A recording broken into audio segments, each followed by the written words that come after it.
할렐루야 찬양 내 찬양 우리 하나님께서 기쁘게 받으셨을 줄로 믿습니다. 여러분은 기독교를 어떤 종교라고 생각을 하십니까?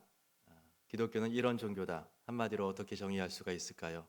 많은 사람은 기독교를 믿음의 종교라고 말하기도 합니다. 기독교만큼 믿음을 강조하는 종교는 또 없는 것 같아요. 우리를 위해서 죽으신 예수님이 십자가의 은혜를 믿어야만 구원받는다. 기독교는 믿음을 강조합니다. 또 기독교는 사랑의 종교라고 말하기도 합니다. 우리를 위해서 독생자이신 예수님을 보내주신 그 하나님 아버지의 크신 사랑, 이 기독교보다 또 사랑을 강조하는 종교도 없는 것 같습니다. 또 한편으로 기독교는 소망의 종교이기도 하지요. 우리가 이 땅에 소망을 두고 살아가는 것이 아니고 저 영원한 하나님 나라, 천국의 소망, 하늘의 소망, 부활의 소망을 갖고 살아가는 것이 우리 기독교인입니다. 그렇기 때문에 기독교를 소망의 종교라고 말할 수도 있을 것 같습니다. 여러분은 어떠십니까? 기독교는 이런 종교다. 한마디로 정의하면 무엇이라고 정의를 할 수가 있을까요? 저는 기독교는 은혜의 종교라고 이렇게 이야기를 하고 싶습니다. 우리를 향한 하나님의 사랑을 가장 적절하게 표현해 주는 말, 가장 정확하게 표현해 주는 말이 바로 이 은혜라는 말인 것 같습니다. 지난 화요일에 우리 교회에서 큰 행사가 있었습니다. 경안노회 여전도회 연합회 임원단 수련회라는 큰 행사가 있었습니다. 우리 노회 안에 있는 교회들 여전도회 회원들 500여 명이 우리 교회에 와서 하루 동안 수련회를 가졌습니다. 그래서 많은 분들이 또 외부에서 오시니까 이걸 맞이하기 위해서 우리 교회 권사회에서 또 여전도회에서 많은 분들이 수고를 많이 하셨습니다. 음식 준비도 하시고 또 안내도 하시고 여러 가지로 굉장히 수고가 많으셨습니다. 수고하신 모든 분 감사드리고 또 하나님께서 은혜 주시길 바랍니다. 그렇게 이제 수련회를 진행했는데 이때 주강사로 오신 분이 김태영 목사님이라는 분이세요. 김태영 목사님은 이제 부산에 있는 백양로 교회 원로 목사님이시고 또 우리 교단 총회장도 하셨던 한국교회의 큰 어른이신 분입니다. 특별히 이분이 우리 도원교회 출신 목사님이세요. 그래서 우리 도원교회에서도 어렸을 때 함께 신앙생활 하셨던 분들도 계시고 잘 아시는 분들이 많이 계시더라고요. 그래서 이 김태영 목사님께서 오셔서 여러 가지 또 하나님 말씀 전해주셨는데 이 말씀을 전하시면서 첫 번째 시작하셨던 말씀이 바로 이 말씀입니다. 기독교는 은혜의 종교다라고 말씀을 하셨습니다. 그 말씀을 들으면서 크게 감동이 됐습니다. 그 말씀에 전적으로 동의가 되었습니다. 기독교는 은혜의 종교인 것입니다.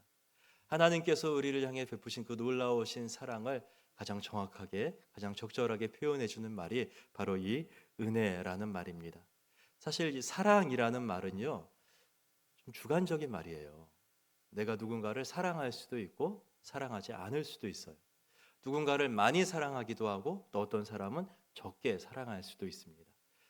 내가 어떻게 사랑하느냐에 따라서 달라질 수 있는 굉장히 주관적인 말이 사랑이라는 말인 것입니다. 그런데 은혜라는 말은 객관적인 말입니다. 은혜라는 말의 뜻이 무엇입니까? 은혜가 무엇을 가지고 은혜라고 말합니까? 은혜라는 것은요, 받을 자격이 없는 사람들에게 하나님께서 무조건적으로 아무 이유 없이 일방적으로 베풀어 주시는 호의, 그것을 가리켜서 은혜라고 말합니다. 우리는 받을 자격이 없어요. 아무 받을 자격이 없음에도 불구하고 하나님께서 아무 이유 없이 아무 조건 없이 일방적이고 무조건적으로 베풀어 주시는 호의, 그것이 은혜라는 것입니다. 하나님께서 그 은혜를 우리에게 주신 것입니다. 무엇을 통해서요? 예수님의 십자가를 통해서 그 은혜를 베풀어 주신 것입니다. 십자가 앞에서는 그 어떤 사람도 차별이 있을 수가 없어요. 가난하다고 해서 더 많은 구원의 은혜를 베푸십니까? 부자라고 해서 더 많은 구원의 은혜를 베푸십니까? 아니에요. 모든 사람이 똑같이 베풀어 주시는 구원의 은혜, 그것이 바로 십자가의 은혜인 것입니다. 십자가의 앞에서는 부자든지 가난한 자든지 아무런 차별이 없습니다. 남자든지 여자든지 구별이 없는 거예요. 이 사람이 높은 지위에 있는 사람이든지 낮은 지위에 있는 사람이든지 권세 있는 자이든지 힘없는 사람이든지 장애인이든지 비장애인이든지 아무런 차별이 없는 것입니다. 아무도 받을 자격이 없는 십자가의 은혜인데, 그러나 하나님께서 무조건적으로 아무 이유 없이 아무 조건 없이 일방적으로 베풀어 주시는 그 은혜를 십자가를 통해서 우리에게 임하였다라는 것입니다. 그러니까 이 은혜라는 말이 얼마나 아름다운 말입니까? 이것만큼 기독교의 핵심을 적절하게 표현해 주는 말이 없는 것입니다. 그런데 우리가 이 은혜라는 말을 때로는 잘못 오해하거나 좀 다른 의미로 사용할 수도 있는 것 같습니다. 그런 대표적인 경우가 저는 은혜 받았다라는 표현인 것 같아요. 우리 은혜 받았다. 우리 자주 사용하는 말 아닙니까? 우리 잘 표현하는 말입니다. 여러분 어떨 때 은혜 받았다라고 말씀을 하시나요? 내가 언제 은혜 받았다 그런 표현 쓰십니까? 보통 이럴 때 씁니다. 내가 예배를 드렸는데 마음에 큰 감동과 기쁨이 몰려왔다. 그럼 은혜 받았다. 그런 표현 씁니다. 아름다운 찬양을 들었을 때에 또는 누군가 간증을 들었을 때에 내 마음에 참 감동이 오고 감격이 왔을 때 우리 그때 은혜 받았다 그런 표현을 사용을 하고는 합니다. 근데 이게 좀 엄밀하게 따져보면은 이거는 은혜 받았다라기보다는 감동을 받았다라고 말하는 것이 더 적절할 수가 있어요. 내 마음에 어떤 감정적인 동요가 왔을 때 그것은 사실 은혜라기보다는 감동이 보다 더 정확한 표현일 수가 있는 것입니다. 이것은 꼭 예배나 설교나 간증이나 찬양이나 이런 것을 통해서 오는 건 아니에요. 우리가 어떤 예술 작품을 보았을 때에도 아름다운 시를 읽었을 때에도 좋은 영화를 보았을 때에도 그때에도 우리 마음에 비슷한 감동이 찾아와요. 감격이 차고 가슴이 울컥하기도 하고 눈물이 나기도 하고 꼭 예배를 잘 드리고 귀한 간증을 들었거나 그런 것이 아니더라도 좋은 영화 한 편만 봐도 우리는 그럴 수가 있다라는 것입니다. 그러니까 이거는 은혜라기보다는 감정적인 작용에 가깝다라는 것입니다. 우리가 이 은혜 받았다라는 것을 좀 착각을 할 때가 있는 거예요. 은혜 받았다라기보다는 감동 받았는데 이것을 우리가 은혜 받은 것처럼 그렇게 착각을 할 때가 있다라는 것입니다. 그러면 이 은혜 받았다라는 것이 무엇일까요? 그리고 언제 이 은혜 받았다라는 표현을 써야 되는 것입니까? 아까도 말씀드렸지만 은혜라는 것은 받을 자격이 없는 사람들에게 하나님께서 일방적으로 아무 조건 없이 아무 이유 없이 무조건적으로 베풀어 주시는 호의를 말하는 것입니다. 나의 상황, 나의 감정 이런 거 상관이 없는 거예요. 이것은 은혜하고는 전혀 관계가 없는 것입니다. 전능하신 하나님께서 그저 무조건적으로 베풀어 주시는 것 그것이 은혜입니다. 그렇기 때문에 은혜 받았다라는 말은 정확하게 본다라면 이 말은 하나님을 만났다라는 말이에요. 내가 하나님을 만났다. 그때 내가 은혜를 받는 것입니다. 내게 일방적으로 무조건적으로 베푸시는 그 놀라우신 하나님의 은혜를 경험하는 순간 그것이 바로 하나님을 만나는 순간인 것입니다. 이렇게 우리가 하나님을 만날 때에 우리 안에 감정적인 고양, 감정적인 작용이 일어날 수도 있어요. 막 눈물 나오고 가슴 울컥하고 그럴 수 있습니다. 그런데 엄격하게 따지면 이건 은혜하고는 구분되는 거예요. 은혜를 받았기 때문에 하나님을 만났기 때문에 뒤따라서 감정적인 작용이 오는 것이지 이 감정적인 작용 자체가 은혜는 아니다라는 것입니다. 우리가 이 하나님을 만난다라는 것은 너무도 신비로운 일입니다. 이건 사실 있을 수 없는 일이에요. 우리가 어떻게 하나님 만날 수 있습니까? 그 전능하시고 위대하신 하나님, 온 우주의 통치자를 우리가 어떻게 만날 수 있습니까? 한번 생각해 보십시오. 우리가 살아가면서 미국 대통령 만날 가능성 얼마나 있겠습니까? 이 세상에서 가장 힘있고 권세 있는 사람 아마 미국 대통령이지 않겠습니까? 그 사람 여러분 만날 수 있을 것 같으세요? 살면서 한 번이라도? 만나는 건 둘째치고 먼 발치에서 슬쩍 얼굴이라도 한번 볼 수 있을까요? 아마 그럴 가능성은 거의 0일 거예요. 못 만날 것 같습니다. 우리가 그렇게 미국 대통령 한 번 만나는 것도 살면서 한 번도 있기가 어려운 일인데 그런데 어떻게 그 미국 대통령과는 비교도 할 수 없는 전능하신 하나님 그분을 만날 수가 있다라는 것입니까? 이거는 있을 수 없는 일인 것입니다. 불가능한 일이에요. 그렇기 때문에 이 불가능한 일이 일어났을 때 이거는 은혜일 수밖에 없는 거예요. 우리가 그 하나님을 만났을 때 그것은 은혜일 수밖에 없는 것입니다. 사실 정확하게 따지다 보면은 우리가 하나님을 만나는 게 아닙니다. 하나님이 우리를 만나 주시는 거예요. 우리가 어떻게 하나님을 만날 수 있겠습니까? 이 죄 많은 존재가, 이 부족하고 연약한 존재가 어떻게 하나님을 만납니까? 하나님이 우리를 만나 주시기 때문에, 그 사랑과 은혜가 넘쳐나시는 하나님이 우리를 만나 주시기 때문에 우리는 하나님을 만날 수 있는 것입니다. 미국의 전설적인 투자자 워렌 버핏이라는 사람이 있습니다. 이 사람이 이런 행사를 했었어요. 자기하고 점심 식사를 먹는 것을 경매를 붙인 것입니다. 그래서 경매를 붙여서 가장 많은 돈을 써낸 사람하고 점심 식사 함께 합니다. 그러면서 자기가 투자한 노하우와 모든 투자 기법들을 이렇게 이야기를 해주는 것이죠. 이 사람하고 이렇게 점심 식사 함께 먹으려면 얼마를 내야 될까요? 이 사람이 지금은 이제 나이가 많아서 이 행사를 하질 않습니다. 그동안 이렇게 점심 식사하는 것으로 해서 많은 곳에 기부도 하긴 했는데 지금은 이제 나이가 많아서 못 하는데 마지막으로 했던 게 2022년이었어요. 3년 전에. 그때 최종 낙찰가가 얼마였는지 아십니까? 1,900만 달러였답니다. 그 당시 환율로 250억 원이에요. 지금 환율로 치면 거의 300억 가까이 될 것 같아요. 이렇게 엄청난 액수의 돈을 들여서 워렌 버핏이라는 사람 한 사람 만나려고 한다라는 거예요. 이 사람하고 만나서 점심 식사 함께 하려고 수백억 원을 투자하는 사람들도 있다라는 것입니다. 투자자 한 명 만나려고 이렇게 하는데 여러분은 하나님을 만나기 위해서 무엇을 투자했습니까? 어느 정도의 대가를 지불을 하셨나요? 사실 그 반대가 아닙니까?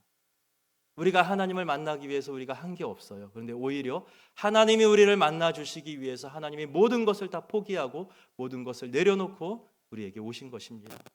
저 하늘의 모든 영광과 위엄을 다 내려놓고 하나님께서 오늘 우리에게 찾아오셨습니다. 그것이 바로 크리스마스, 성탄절의 이야기인 것입니다.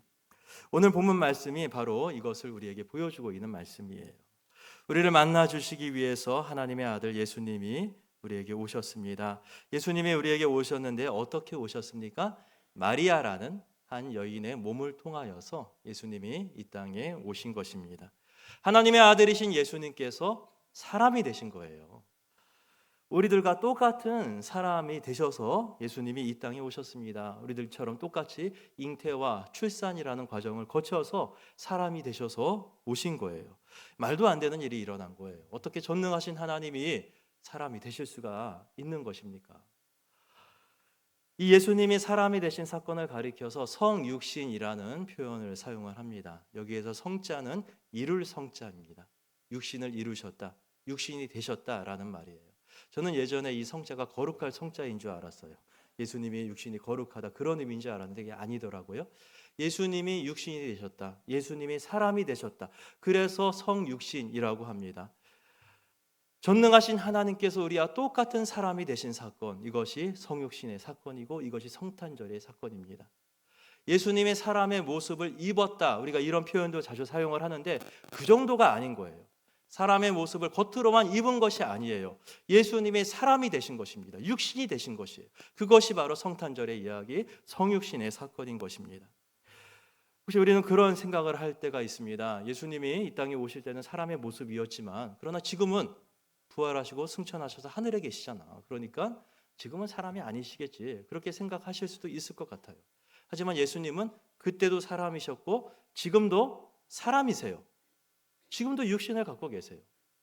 물론 예수님은 부활하신 몸을 갖고 계시기 때문에 지금 우리의 이 몸과는 다른 몸일 거예요. 우리가 알 수 없는 신비한 부활의 몸일 것입니다. 하지만 예수님은 지금도 사람이십니다. 참 하나님이시면서 동시에 참 사람이십니다. 그 예수님을 우리가 믿는 것입니다. 예수님이 이러려고 오신 거예요. 사람이 되시려. 우리가 똑같은 육신이 되시려고 이 땅에 오신 것입니다. 하늘의 모든 영광, 그 위엄, 모든 권세 다 내려놓고 가장 낮은 모습으로, 천한 모습으로 갓난아이가 되어서 베들레헴의 한 마구간에서 이 땅에 태어나신 것입니다. 그렇기 때문에 예수님은 우리의 약함을 아십니다. 우리의 부족함을 이해하세요. 우리가 얼마나 연약한 존재인지 예수님이 다 공감하시는 것입니다. 그러려고 그렇게 우리와 같은 모습으로 오셔서 우리를 만나 주시려고 예수님이 이 땅에 오신 것입니다. 예수님께서 이 땅에 오실 때에 아주 결정적인 역할을 하신 분이 또 한 분 계십니다. 그분이 바로 성령 하나님이세요.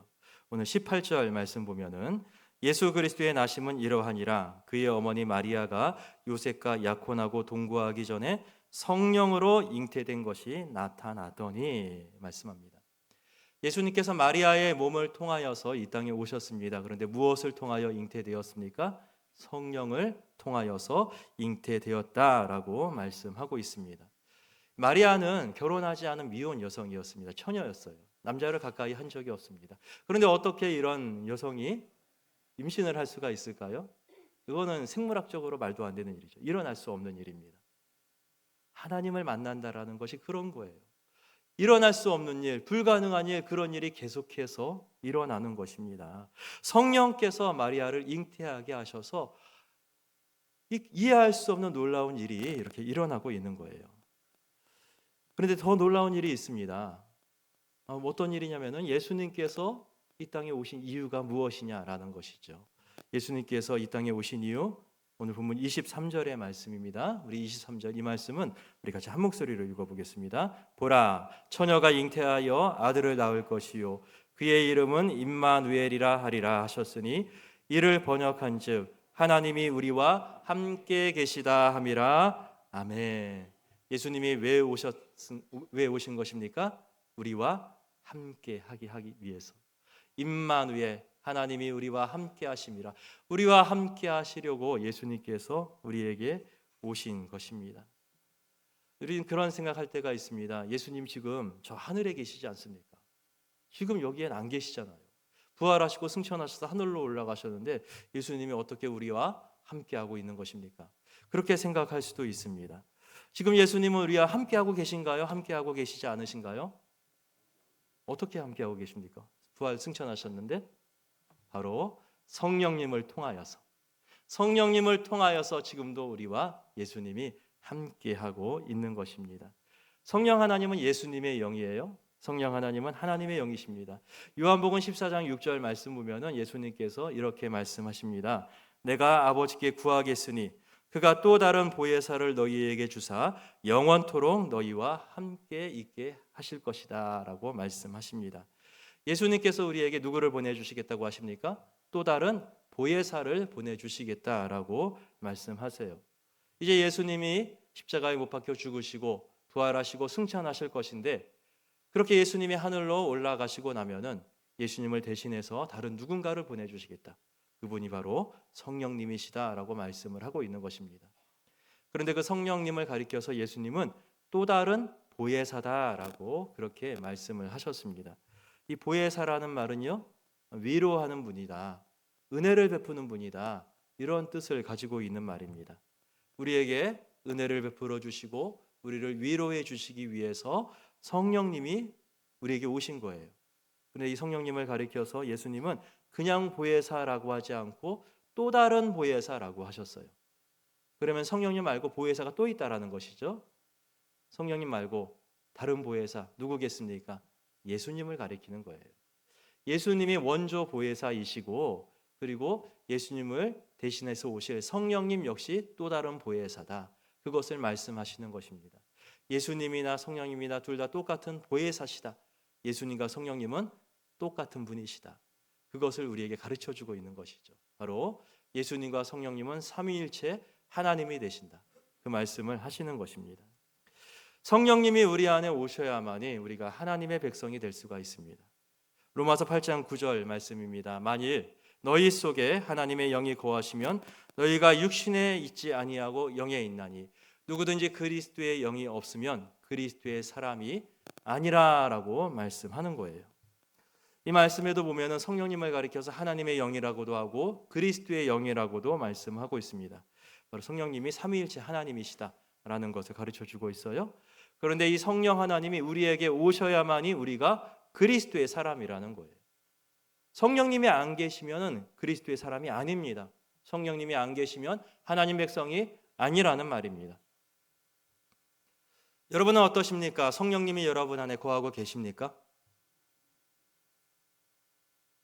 제가 한 번 더 여쭤보겠습니다. 잘 대답하셔야 됩니다. 네. 여러분은 예수님께서 성령님으로 오늘도 우리와 함께하고 계심을 믿으십니까? 아멘입니다. 그렇습니다. 이 말씀에 우리가 아멘이라고 확신 있게 대답할 수가 있어야 돼요. 성령 하나님이 오늘 우리와 함께하고 계시는 것입니다. 우리 안에 성령님이 계세요. 우리 안에 예수님이 함께하고 있는 것입니다. 그렇기 때문에 우리가 그리스도의 백성, 그리스도의 사람, 하나님의 백성이 되는 것입니다. 그런데 이런 확신이 잘 안 오시는 분들도 계실 거예요. 내 안에 진짜 성령님이 계실까? 그걸 어떻게 알 수가 있을까? 궁금하신 분들도 계실 것입니다.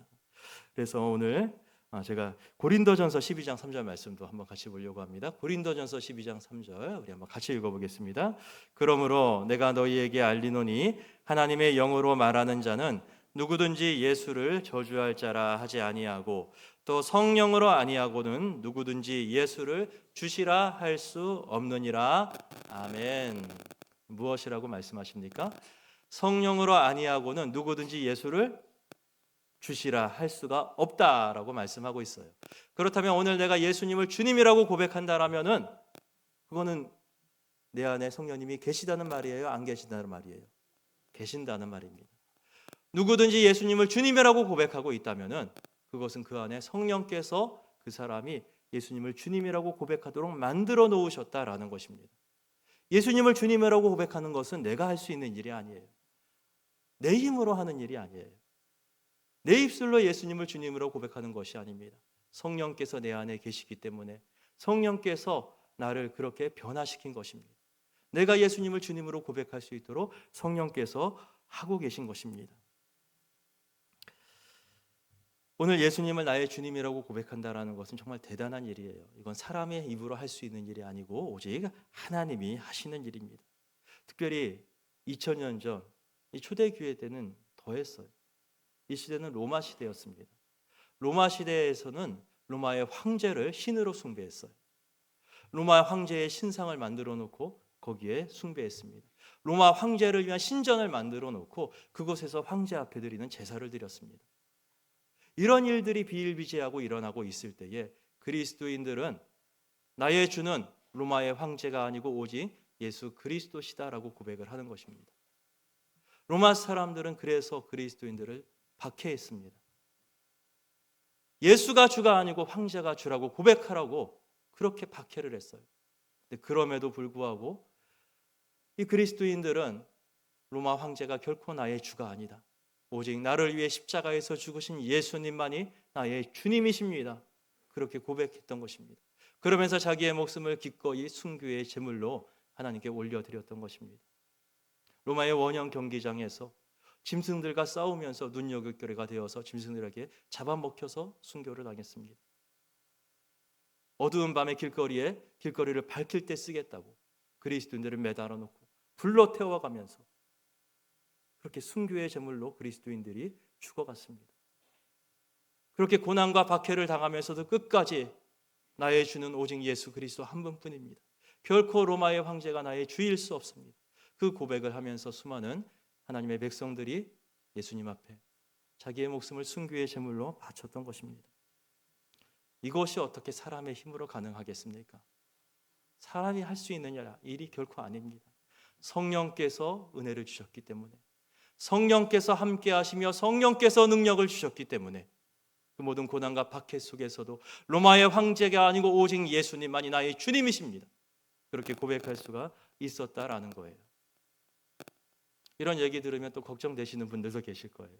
나는 그렇게 못할 것 같은데, 누가 나한테 칼을 들이매면서 예수가 주이라는 것을 부인해라라고 한다라면 나는 그렇게 못할 것 같은데, 아마 걱정되고 염려되시는 분들도 계실 것입니다. 하지만 걱정하지 마세요.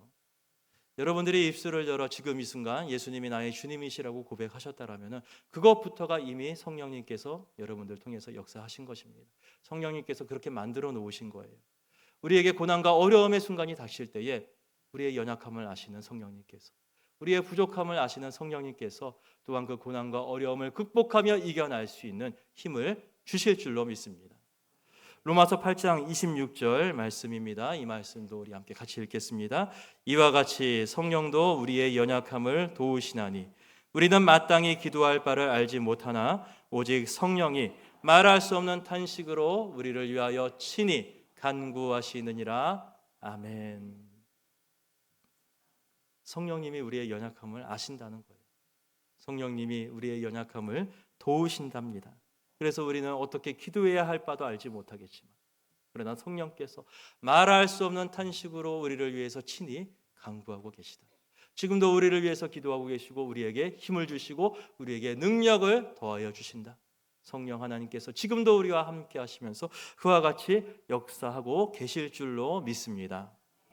오늘 본문 말씀에 나오는 이 마리아나 요셉, 이 사람들도 마찬가지였어요. 마리아나 요셉 특별한 사람들 아니었습니다. 특별히 믿음 좋고 특별히 더 능력 있고 이런 사람들 아니었어요. 그 당시 이스라엘에 있었던 수많은 청춘 남녀 중에 한 명이었을 뿐입니다.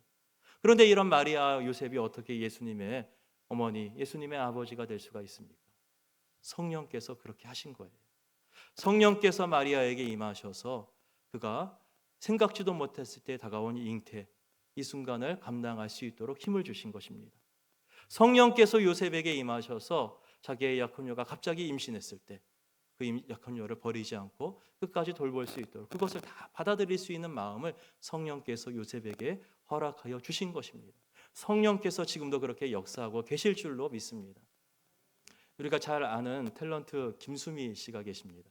다 아시죠? 어떤 분인지. 이분이 한 1년쯤 전에 돌아가셨습니다. 근데 이분이 굉장히 인상이 강하시잖아요. 성격도 좀 별난 데가 있으신 분이고, 그러다 보니까 참 살면서 많은 고난과 어려움들, 참 불행한 인생을 사셨던 분이라고 하시더라고요. 이분이 맡은 역할도 욕쟁이 할머니 같은 역할, 조폭 두목 같은 역할, 그런 역할도 많이 맡으셨는데, 근데 사실 알고 보면 이분이 참 인생에 어려운 일도 많이 받으셔서 우울증도 겪으시고 가정생활도 편치 못해서 남편이 너무도 믿기만 하고 그렇게 참 고통과 고난 속에서 인생을 살으셨다라는 거예요. 그러다 보니까 술에 의존하게 되고 결국은 알코올 중독에 이를 때까지 하루도 술이 없으면 살 수 없을 정도로 인생이 피폐해지는 그런 삶을 살았다고 합니다. 그런데 돌아가시기 몇 년 전부터 이분이 변화되셨어요. 사람이 바뀌셨어요. 돌아가시기 몇 년 전부터 이분이 마음에 감사가 있고 기쁨이 넘쳐 흘렀던 것입니다. 항상 불안하고 항상 복잡하기만 했던 마음에 평화가 찾아오기 시작한 거예요. 기쁨이 찾아오고 감사가 넘칩니다. 그렇게 미웠던 남편이 사랑스러워 보이더라는 거예요. 어떤 일이 일어났겠습니까? 이분이 하나님을 만난 것입니다. 성령의 은혜를 경험하는 거예요. 이분이 원래 모태신앙으로 태어나셨대요. 그러다가 연예계 생활하시면서 수십 년 동안 하나님을 떠나서 하나님을 잊고 살았는데 그럼에도 불구하고 하나님께서는 이 하나님의 딸을 잊지 않으셨던 거예요. 그래서 돌아가시기 몇 년 전에 이분이 다시 하나님의 은혜를 경험하게 하시고 하나님을 만나게 하시고 그의 삶을 변화시켜 놓으신 것입니다. 그래서 이분이 돌아가시기 몇 년 전부터는 교회들마다 다니면서 간증을 많이 하셨어요. 하나님이 나를 이렇게 다시 살리셨습니다. 내가 하나님을 만나서 새로운 삶을 살아갑니다. 그런 간증을 많이 남기셨습니다. 한번 유튜브 한번 검색해 보시면은 이분이 남긴 간증 영상들이 많이 남아 있습니다. 꼭 한번 보셨으면 좋겠어요. 이분이 그런 얘기를 하세요. 지금도 내가 하나님을 만나지 않았더라면은 나는 아침에 일어나면 가장 먼저 술잔부터 손에 잡았을 텐데 이제 내가 하나님을 만나서 가장 먼저 하나님의 손을 잡습니다. 하나님을 만나서 내가 이제 다시 새로운 인생을 살아가고 있습니다. 그런 간증을 많이 하셨던 것입니다. 누가 이분을 변화시켰습니까? 하나님이 변화시켰습니다. 성령께서 변화시키신 것입니다. 성령께서 오늘도 우리에게 그렇게 역사하고 계실 줄로 믿습니다. 나는 여전히 연약하고 부족하다 할지라도 성령께서 내 안에 계셔서 예수님께서 성령을 통해서 내 안에 계시기 때문에 나의 삶을 변화시켜 나가고 나의 삶을 하나님 기뻐하시는 모습으로 조금씩 회복하여 가실 줄로 믿습니다. 이제 이번 주 목요일이면 성탄절이 오게 됩니다. 이 땅에 오신 아기 예수님의 모습으로 오신 그 예수님을 우리가 맞이하게 됩니다. 이 성탄절을 앞두고 4주 동안 대림절 기간을 보냈는데 우리가 예수님을 기다리며 보내는 대림절 기간이었는데 사실 알고 보았더니 우리가 예수님 기다린 것이 아니고 예수님이 이미 우리에게 찾아와 오셨던 것입니다. 성령님을 통하여서 지금 우리에게 예수님이 찾아오셔서 우리를 만나주고 계셨던 것입니다. 이제 성탄절을 준비하고 바라보면서 우리에게 이미 찾아오신 그 예수님 더욱더 진하게 만나보실 수 있는 더욱더 은혜 가운데 만나보실 수 있는 귀한 축복 누리게 되시기를 우리 주님의 이름으로 축복합니다. 하나님 아버지 감사합니다. 우리가 대림절을 맞이하고 기다리면서 우리에게 오신 예수님을 기다리는 줄 알았는데 그러나 이미 예수님 우리에게 찾아오셨고 우리와 함께 하시고 성령님으로 임하여서 우리 가운데 거하고 계신 줄로 믿습니다. 우리 안에 성령으로 거하시는 예수님께서 우리에게 힘을 주시고 능력을 더하여 주실 줄로 믿습니다. 입술을 열어 예수님만이 나의 주님이라고 고백하게 하시고 그렇게 살아갈 수 있는 능력 또한 허락하여 주시옵소서. 오늘도 우리와 함께 하시는 예수님의 이름으로 기도드리옵나이다. 아멘.